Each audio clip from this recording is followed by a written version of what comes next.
안녕하세요. 다이녹스 팁스에 오신 걸 환영합니다. 오늘은 다인전공에서 출시한 머신닝 센터용 슬림 유압척을 소개하도록 하겠습니다. 우선 유압척에 대한 소개와 사용 목적에 대해 소개해드리고 제품 개봉 리뷰 그리고 가공 결과치에 대해 비교해 보도록 하겠습니다. 슬림 유압척을 소개시켜드리기 전에 유압척이라는 개념부터 간단히 설명드리는 게 좋을 것 같네요. 절삭가공 계통에 계신 분들은 많이 알고 계시겠지만 일반적으로 척이라고 하는 것은 여러 가지 요소를 통해 여러 방향에서 동시에 조여주는 장치입니다. 이 중 유압척은 유압의 힘을 이용해서 공구를 체결하는 척입니다. 유압척은 작은 렌치만 있으면 편리하게 체결할 수 있어서 작업하시는 엔지니어의 피로도를 줄일 수 있고요. 고정밀 작업이 가능해서 숙련자와 일반 작업자의 가공치수 차이를 최소화할 수 있습니다. 유압척을 사용 중이시거나 유압척 사용을 고민하시는 분들은 주변에서 이런 얘기를 들어보실 수도 있어요. 유압척은 파지력이 약하다. 사실 유압의 힘은 작은 게 아닙니다. 포크레인 아미나 불도저 헤드, 로봇 등 중장비의 주요 부위를 가동할 수 있는 원리가 유압이라는 걸 생각하시면 유압의 원리로 작동하는 기계 구조가 큰 힘을 발휘할 수 있다는 것을 이해하실 수 있을 것 같습니다. 다인전공의 슬림 유압척은 다이녹스 슬림 하이드러릭 엑스펜션 척의 약자를 조합하여 DHS라고 합니다. 슬림 유압척은 말 그대로 체결부가 슬림한, 즉 얇은 유압척을 말하고요. 자, 이게 일반적인 유압척인데요. 대부분의 유압척은 유압의 압력을 유지하기 위해 이와 같이 두꺼운 형태로 되어 있습니다. 따라서 일반 유압척은 구조적으로 가공 시 간섭이 발생하게 됩니다. 일반 유압척과 똑같은 가공 성능을 발휘하면서 간섭에 대한 제약이 없도록 개발한 제품이 바로 DHS인 슬림 유압척입니다. 길고 얇아진 형상에도 일반 유압척과 동일한 유압 성능을 가질 수 있도록 개발되었고 GE 6.3 기준 발란싱 작업으로 고속 가공이 가능하며 간섭에 대해 제약이 최소화되어 일반 가공은 물론이고 오축 가공 등 어려운 가공에도 사용이 탁월한 제품입니다. 자, 제 앞에 다양한 사이즈의 슬림 유압척과 옵션으로 적용 가능한 제품들이 있습니다. 먼저 슬림 유압척을 보실까요? 샹크는 BT30, BT40, HSK63A 타입으로 기장은 일반 타입과 롱 타입 두 종류로 출시되어 있습니다.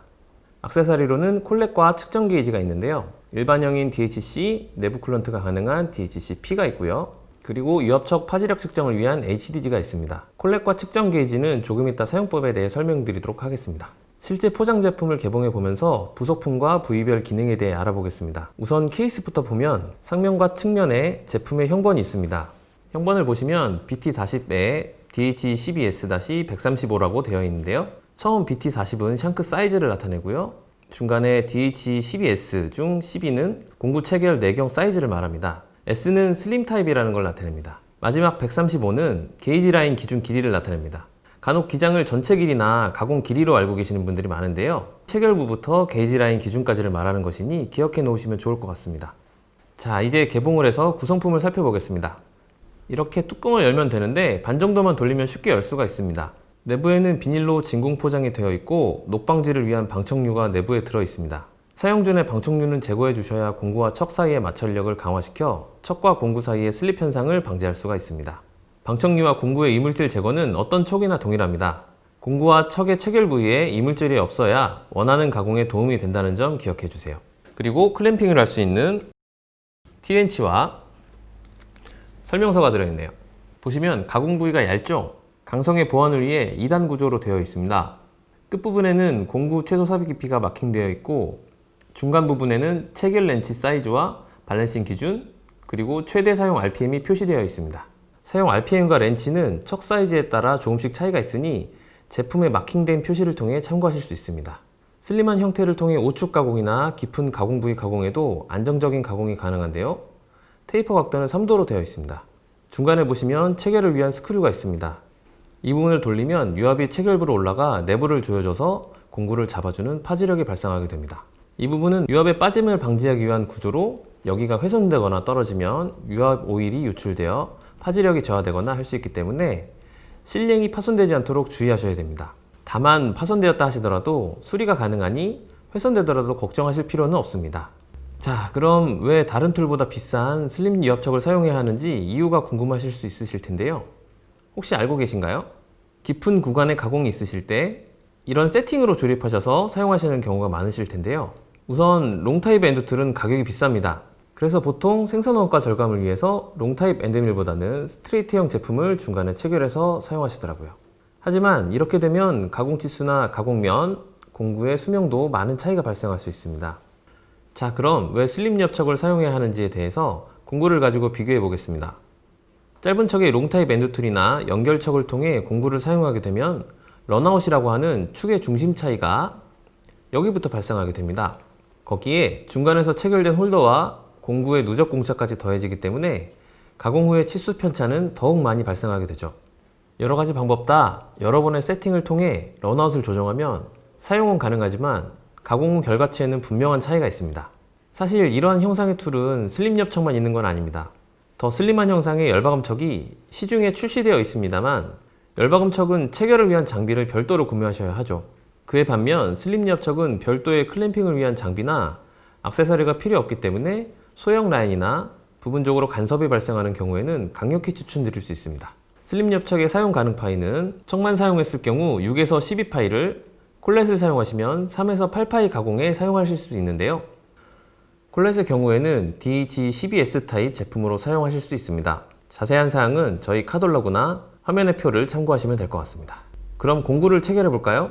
첫 번째로 체결 전에 확실한 파지력을 만들 수 있도록 척 내부 및 엔드툴 결합 부분을 깨끗이 닦아주세요. 앞서 말씀드린 대로 척의 가장 중요한 부분 중 하나입니다. 파지력은 곧 마찰력이 얼마나 강하게 발생되는지니까요. 내경이 깨끗한 유압척은 파지력을 높일 수가 있습니다. 유압척은 단차 부위가 없는 형상의 샹크툴을 사용하셔야 하며 H6 이상의 공차 기준을 적용해야 합니다. 파지력은 마찰력이라고 아까 말씀드렸죠? 공차가 큰 엔드툴을 사용하시게 되면 접촉되어 있는 면과의 접촉 압력이 작아 파지력이 약해질 수 있습니다. 사용하시기 전에 꼭 공차 규격을 확인해 주세요. 자, 그리고 아까 소개드린 대로 척 끝에는 최소 삽입 깊이가 마킹되어 있습니다. 이 제품은 최소 36mm를 삽입하라고 되어 있네요. 파이별 세부사항은 화면의 표를 참고해 주시면 되겠는데요. 최소 삽입 깊이는 유압척의 내부 변형 및 파지력과 연관이 있는 부분이라 꼭 지켜주시면 좋을 것 같습니다. 유압척 내부의 두 부분에서 파지력이 발생하는데 적게 끼우게 되면 다른 척들과 다르게 절반 정도로 파지력이 저하됩니다. 엔드밀을 적정한 깊이로 삽입하셨다면 동봉되어 있는 클램프 렌치를 이용해서 클램프 볼트를 돌려 쉽게 체결을 할 수 있습니다. 클램핑 시 마지막 한 바퀴 정도 남았을 때 약간 빡빡한 느낌이 나면 정상적인 압력이 발생한 것으로 확인하시면 됩니다. 손으로 다 조여진 상태라면 더 이상 조이시더라도 파지력이 추가로 발생하지 않으니 더 이상 조이실 필요는 없습니다. 만약 클램핑 시 처음과 끝에 조이는 힘이 동일하거나 처음보다 힘이 덜 드는 느낌을 받으신 거라면 유압이 빠진 것으로 수리를 진행하셔야 합니다. HDG는 이런 유압 빠짐 현상을 체크하기 위한 측정기인데요. 엔드툴을 체결하듯 게이지 부분을 넣은 후 조여주시면 됩니다. 다 조여주면 다이얼 게이지의 변화를 통해 내부의 조여짐 정도를 확인할 수가 있습니다. 정상적인 유압 상태와 그렇지 않은 유압척을 비교해 보도록 하죠. 차이가 보이시죠? 내부 수축은 유압과 강한 연관이 있기 때문에 유압 측정기로 확인해 보시기를 추천드립니다. 이제 체결한 제품을 가지고 강계열 소재 피삭제를 65mm 높이의 11도 형상으로 실제 가공을 비교해 보도록 하겠습니다.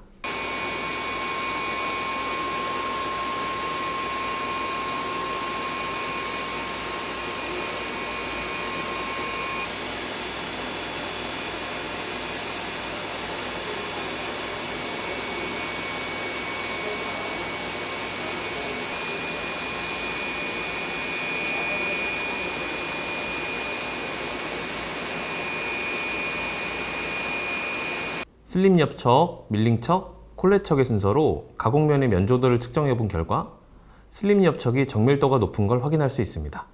오늘은 다인전공 슬림 엽척에 대해 알아봤습니다. 도움이 되셨나요? 마지막으로 슬림 엽척을 사용하실 때 체크사항을 정리하자면 첫째, 사용 전에 꼭 척 내부 및 절삭 공구를 깨끗이 닦아주세요. 둘째, 클램프 시 꼭 최종 지점까지 조이셔야 합니다. 하지만 최종 지점에서 더 조이지는 마세요.